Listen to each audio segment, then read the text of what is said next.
신앙 고백 우리 하겠습니다. 나는 전능하신 아버지 하나님 천지의 창조주를 믿습니다. 나는 그의 유일하신 아들 우리 주 예수 그리스도를 믿습니다. 그는 성령으로 잉태되어 동정녀 마리아에게서 나시고 본디오 빌라도에게 고난을 받아 십자가에 못 박혀 죽으시고 장사된 지 사흘 만에 죽은 자 가운데서 다시 살아나셨으며 하늘에 오르시어 전능하신 아버지 하나님 우편에 앉아 계시다가 거기로부터 살아있는 자와 죽은 자를 심판하러 오십니다.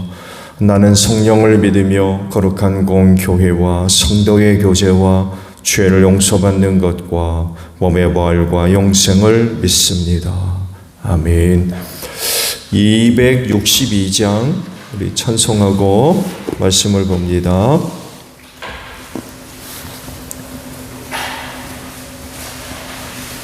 (262장이에요)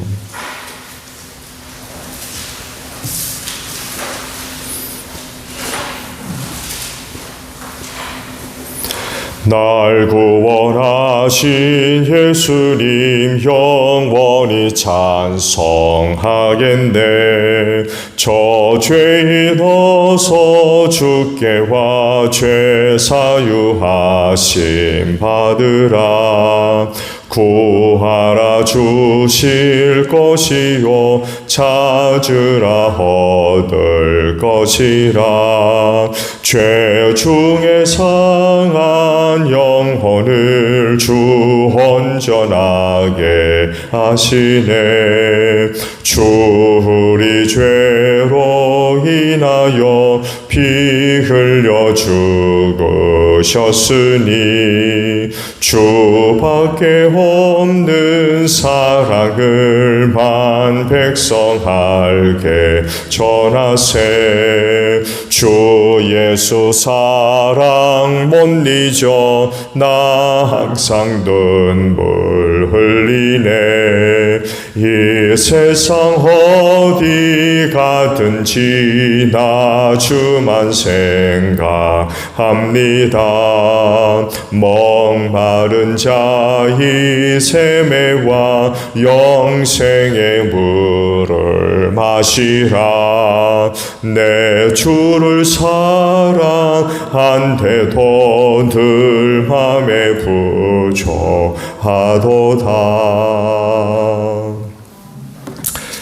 말씀을 봅니다. 구약 성경이에요. 예레미야 애가 두꺼운 성경 1320페이지에 있습니다. 예레미야 애가 1장 1절에서 11절까지 있는 말씀입니다. 예레미야 애가 약자로 에라고 쓴 데 있죠. 거기 보시면 돼요. 1절로 11절입니다. 아 슬프다. 예전에는 사람들로 그렇게 붐비더니 이제는 이 도성이 어찌 이리 적막한가. 예전에는 모든 나라 가운데 으뜸이더니 이제는 과부의 신사가 되고 예전에는 모든 나라 가운데 여왕이더니 이제는 종의 신세가 되었구나. 이 도성이 여인처럼 밤새도록 서러워 통곡하니 뺨에 눈물 마를 날 없고 예전에 이 여인을 사랑하던 남자 가운데 그를 위로하여 주는 남자 하나도 없으니 친구는 모두 그를 배반하여 원수가 되었는가. 유다가 고통과 고된 노역에 시달리더니 이제는 사로잡혀 문 나라에 흩어져서 쉴 곳을 찾지 못하는데 뒷쫓는 모든 자들이 막다른 골목에서 그를 덮쳐 잡는구나. 시온으로 가는 길이 이렇게 쓸쓸하다니 명절이 되었는데도 순례자가 없고 시온 성으로 들어가는 모든 문에는 인적이 끊어지니 제사장들은 탄식하고 처녀들은 슬픔에 잠겼구나. 시온이 이렇게 괴로움을 겪는구나. 대적들이 우두머리가 되고 원수들이 번영한다. 허물이 많다고 주님께서 그에게 고통을 주셨다. 아이들마저 원수들이 보는 앞에서 사로잡혀 끌려갔다. 도성 시온이 누리던 모든 영광이 사라지고 지도자들은 뜯을 풀을 찾지 못한 사슴처럼 되어서 뒤쫓는 자들의 힘 한 번 못 쓴 채 달아나고 말았구나. 예루살렘이 고통과 고난을 겪는 날에 지난 날의 그 모든 찬란함을 생각하는구나. 백성이 대적의 손에 잡혀도 돕는 사람이 없고 대적은 그가 망하는 것을 보며 좋아한다. 예루살렘이 그렇게 죄를 짓더니 마침내 조롱거리가 되었구나. 그를 떠받들던 자가 모두 그 벌거벗은 모습을 보고서 그를 업신여기니 이제 한숨 지으며 얼굴을 들지 못한다. 그의 더러움이 치마 속에 있으나 자기의 앞날을 생각하지 않는다. 그렇게 비참해져도 아무도 위로하는 이가 없다. 주님, 원수들이 우쭐댑니다. 나의 고통을 살펴주십시오. 대적들이 손을 뻗어 보물을 빼앗습니다. 이방인이 주님의 공회에 들어오지 못하도록 주님께서 이미 금하셨으나 그들이 성소에 침입하는 것을 예루살렘이 보았습니다. 예루살렘 온 백성이 탄식하며 먹거리를 찾습니다. 목숨을 이으려고 폐물을 주고서 먹거리를 바꿉니다. 주님, 이 비천한 신세를 살펴주십시오. 아멘.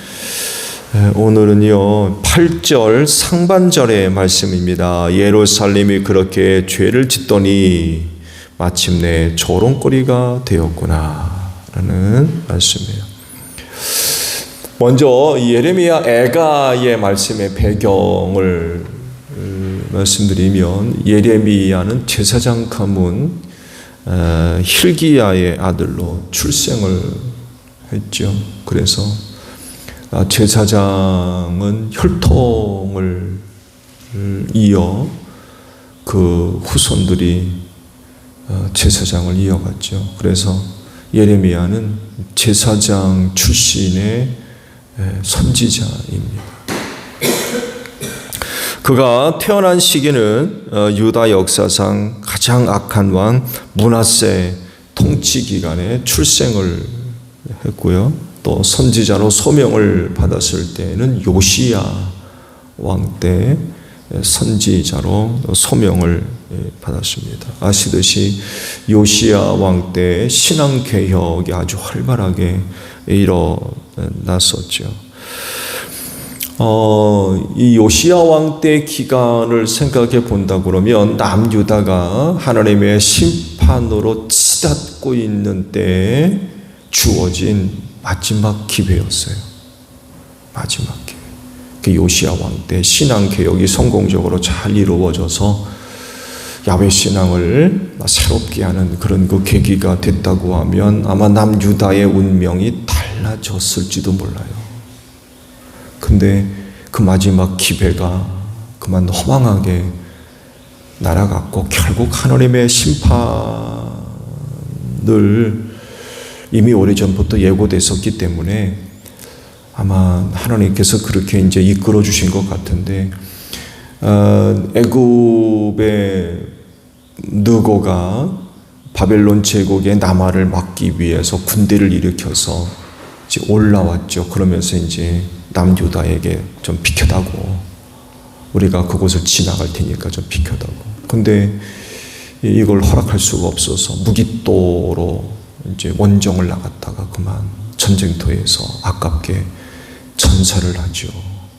한창 신앙개혁을 진행 중이었는데 이집트와의 그 전쟁에서 그만 안타깝게도 요시야 왕이 전사를 하게 됩니다. 그러면서 이제 신앙개혁이 중단돼 버렸죠. 그러면서 본격적으로 예레미야가 선지자로 사역을 이제 시작을 합니다. 아마도 요시야 왕이 이룩하지 못한 신앙 개혁을 아마 계속해서 추진하기 위한 어떤 열정이 그에게 생겼던 것 같아요. 그래서 이제 선지자로 본격적으로 사역을 했지만 남유다의 종말을 향해 치닫는 것은 막을 수가 없었습니다. 종교개혁도 중단돼 버렸고, 그리고 요시야 왕 이후로 등장했던 남유다의 왕들이 극도로 또 타락을 하게 되죠. 그 이후로 한 번도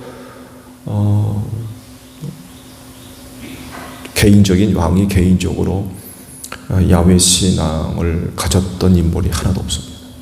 안타깝게도 급속으로 점점 더 타락해가는 그런 그 상황이 돼버렸죠. 그러다 보니까 예레미야가 선지자로 사역을 하면서 그 백성들에게 선포됐던 메시지가 먹히지를 않아요.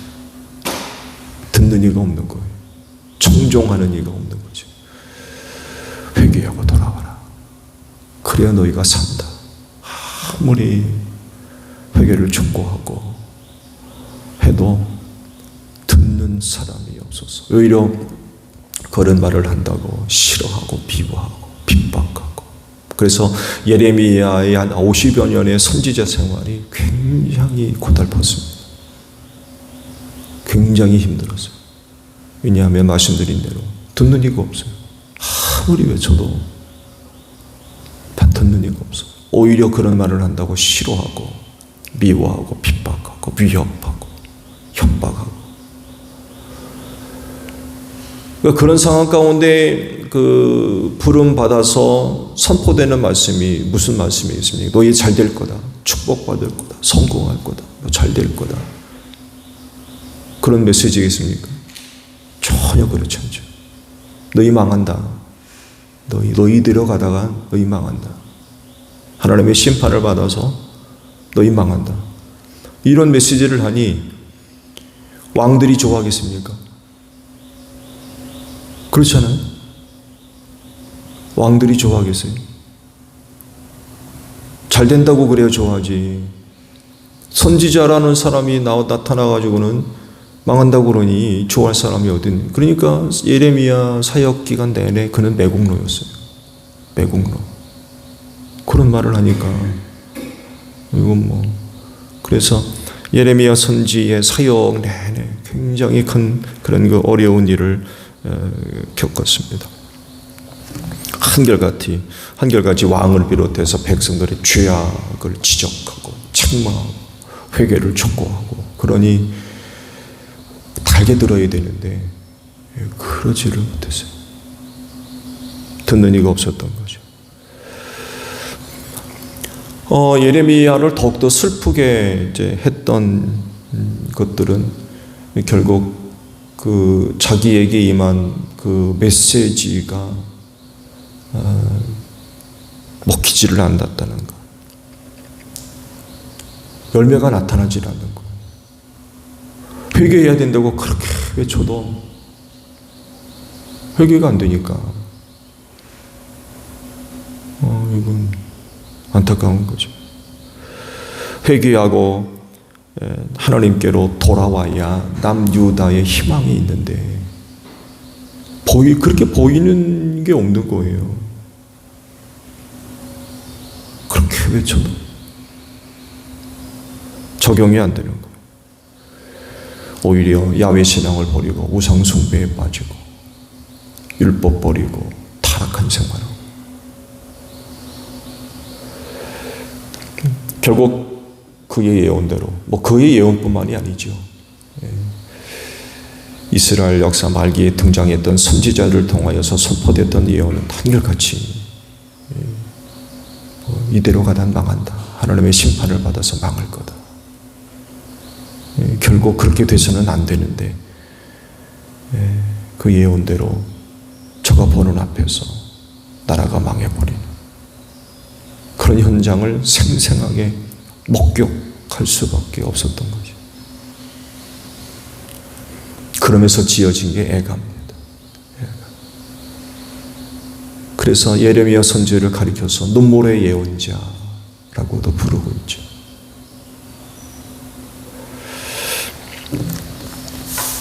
하나님의 심판은 죄의 결과입니다. 죄 때문에 그래요. 심심풀이로 할 일이 없어서 하나님이 인간을 대상으로 해서 놀이하는 그런 게 아니에요.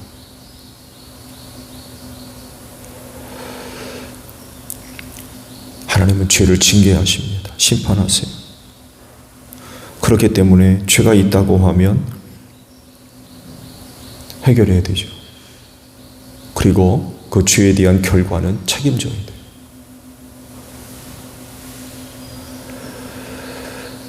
그리고 안타깝게도 그 마지막은 멸망입니다.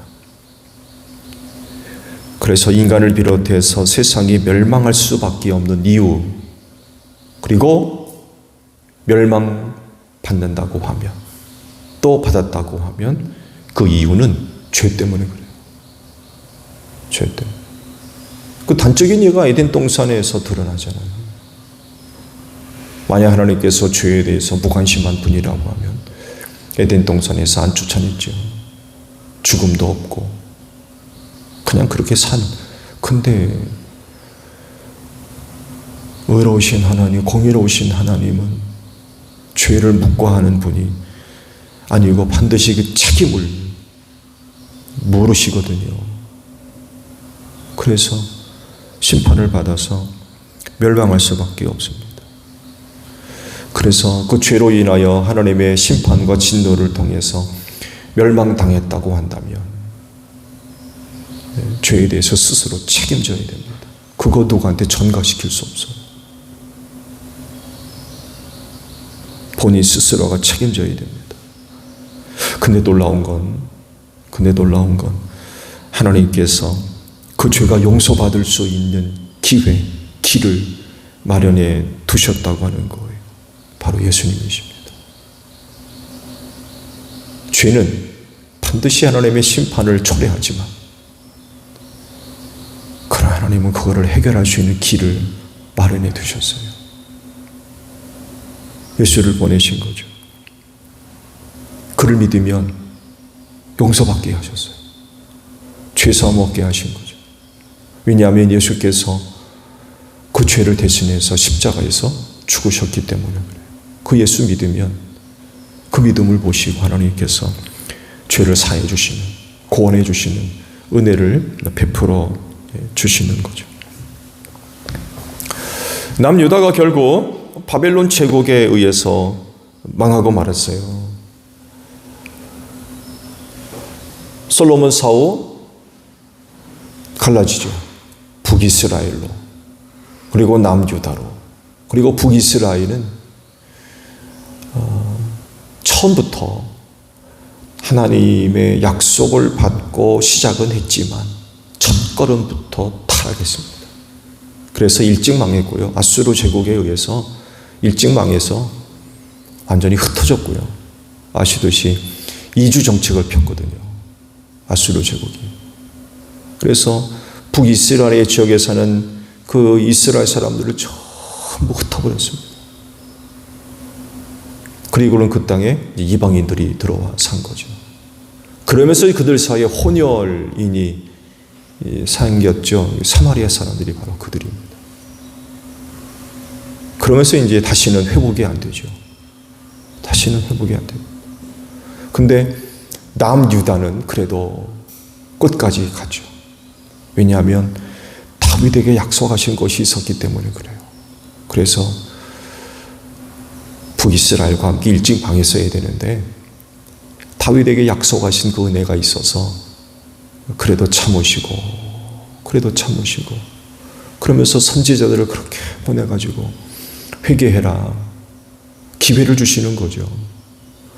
그렇지만 끝내 돌아오지 않죠. 끝내. 그래서 채찍을 들어서 그들을 심판하시는데 바로 바벨론 제국을 심판의 도구로 사용하셔서 남유다를 멸망시키죠. 그런데 거기에 또 놀라운 은혜가 담겨 있죠. 회복이 또 약속돼요. 회복이. 이 또한 다윗에게 약속하신 은혜 때문에 그래요. 70년 만에 돌아올 거다. 또 회복을 또 약속해 주세요.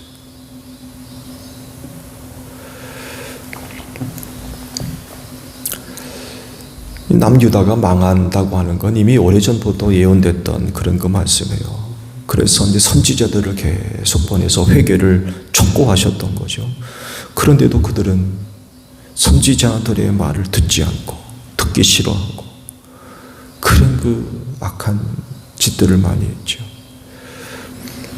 오늘 주신 말씀을 보게 되면 예레미야 선지가 한 가지 분명한 사실을 밝히지요.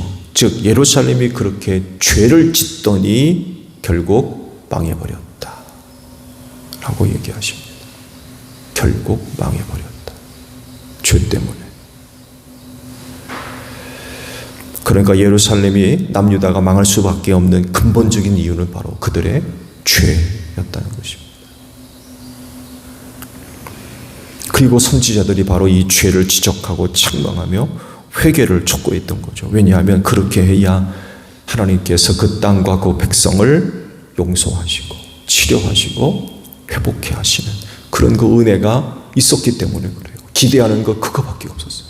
회개하고 돌아오는 거. 회개하고 돌아와라. 그러면 하나님께서 너희를 널리 용서하실 거예요. 그것밖에 없었던 거예요. 이런 사실들을 선지자들이 너무나도 잘 알고 있었던 거죠. 남유다의 운명을 어디다 맡길 거냐. 지금 국가의 국운이 지금 기울어져 가고 있어. 바람의 등불처럼 언제 꺼질지 몰라요. 지금 바람 앞에 등불이에요. 정말 훅 불으면 그냥 꺼져버릴 수밖에 없는 그런 상황인 거를 아는 거예요. 그럼 이런 기회에 이런 상황 속에서 남유다가 살 방법이 어디 있느냐. 살 방법이. 그건 하나님께로 돌아오는 방법밖에 없었다는 거죠. 야훼 신앙을 회복하는 거죠. 우상숭배를 버리고 율법을 잘 지키는. 그래서 그렇게 회개하고 돌아와라. 회개하고 돌아오라고 그렇게 선지자들이 선포를 했었던 거죠. 그렇지만 당시 왕과 백성들은 그 말을 듣지를 않았어요. 그리고는 저들이 직면하고 있는 문제를 어떻게 해결하려 합니까? 외교적으로 혹은 정치적으로 아니면 군사적으로 해결하려고 그래요. 하나님께 돌아오는 길만이 유일한 길인데 강대국이 여기 붙었다 저기 붙었다 그러면서 외교적으로 정치적으로 혹은 군사적으로 문제를 해결하려고 그랬죠. 근데 이거 성공합니까? 성공할 수가 없죠. 불신앙의 유다를 하나님께서 치려고 하시는데 그걸 누가 막아요? 그렇게 한다고 해서 그 해결이 됩니까? 절대로 해결이 안 되죠. 그 나라의 운명의 그 손을 하나님께서 붙들고 계시는데 그게 외교적으로 해결이 돼요? 많은 군대를 갖고 있는다고 해서 그게 해결됩니까?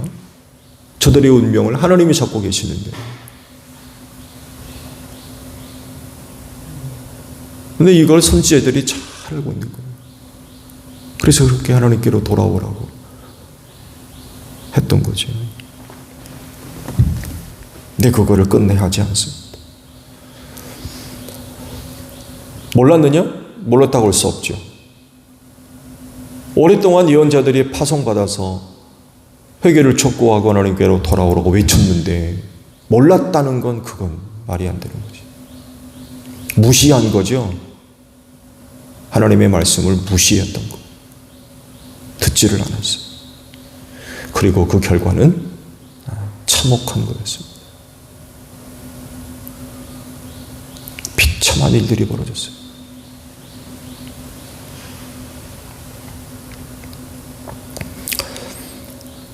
선지서의 내용은 크게 두 가지죠. 하나는 임박한 하나님의 심판입니다. 임박한 하나님의 심판. 또 하나가 뭐예요? 회복이에요. 회복. 그러니까 심판만 있는 게 아니었어요. 하나님의 심판이 선포되면서 동시에 하나님의 회복도 같이 선포됩니다. 하나님이 어떤 분인가를 더 잘 이야기를 하고 계십니다. 지난번 사무엘 하의 말씀도 봤잖아요. 다윗이 인구수를 계수하다가 죄를 짓고 하나님의 진노를 받아서 사흘 동안 전염병에 번진 그 일을 맡은 천사가 손을 뻗쳐서 예루살렘을 치려할 때 하나님이 뭘 하십니까? 그만둬라. 그만둬라. 때리다가도 치료하시는 분, 하나님이시는 분. 불쌍히 여기시는 거죠. 긍휼히 여기시고. 그러니까 죄인들이 사는 거예요. 만약 하나님에게 그런 성품이 없다고 그러면 모든 사람들이 다 멸망당했을 거예요. 근데 하나님은 사랑과 자비가 풍성하신 분이셨기 때문에 진노 가운데에도 하나님의 은혜가 나타나고 사랑이 나타나고 자비가 나타나서 살리시는 거죠. 살리시는. 왜 이런 걸 하나님의 은혜로 알아야 되는데 자기 잘난 줄 알아요 또.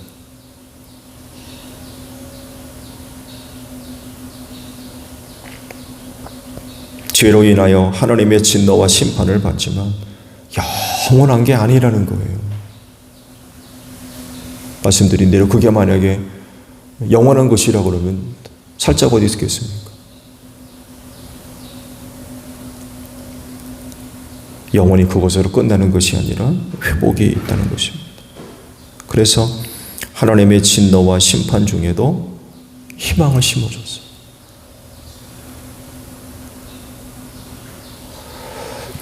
죄는 무서운 결과를 낳습니다. 누구도 그것을 피할 수 없고요.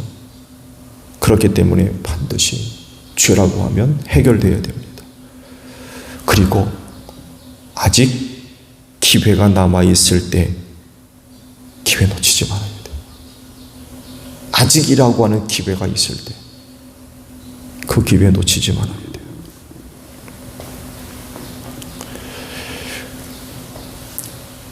예수님 믿는 것, 그거 괜히 하라고 하는 거 아닙니다. 그렇게 해야만 죄사함 받고 구원 얻기 때문에 그래요. 다른 건 없어요. 그러나 무한정 기회가 있는 거 아니에요. 아직이라고 하는 때에 예수 믿어야 돼요. 예수 믿으라고 할 때 예수 믿어야 돼요. 아직이라고 하는 때에 회개하고 하나님께로 돌아올 수 있어야 돼요. 그리고 때가 이르면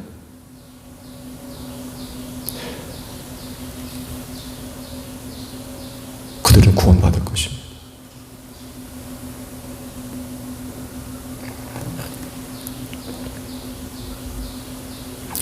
오늘 하루도 여러분이 갖고 있는 신앙 아름답게 잘 고백되어지는 복된 하루가 되시기를 바랍니다. 주기도문합니다. 하늘에 계신 우리 아버지, 아버지의 이름을 거룩하게 하시며 아버지의 나라가 오게 하시며 아버지의 뜻이 하늘에서와 같이 땅에서도 이루어지게 하소서. 오늘 우리에게 일용할 양식을 주시고 우리가 우리에게 잘못한 사람을 용서하여 준 것 같이 우리 죄를 용서하여 주시고 우리를 시험에 빠지지 않게 하시고 악에서 구하소서. 나라와 권능과 영광이 영원히 아버지의 것입니다. 아멘. 기도합니다.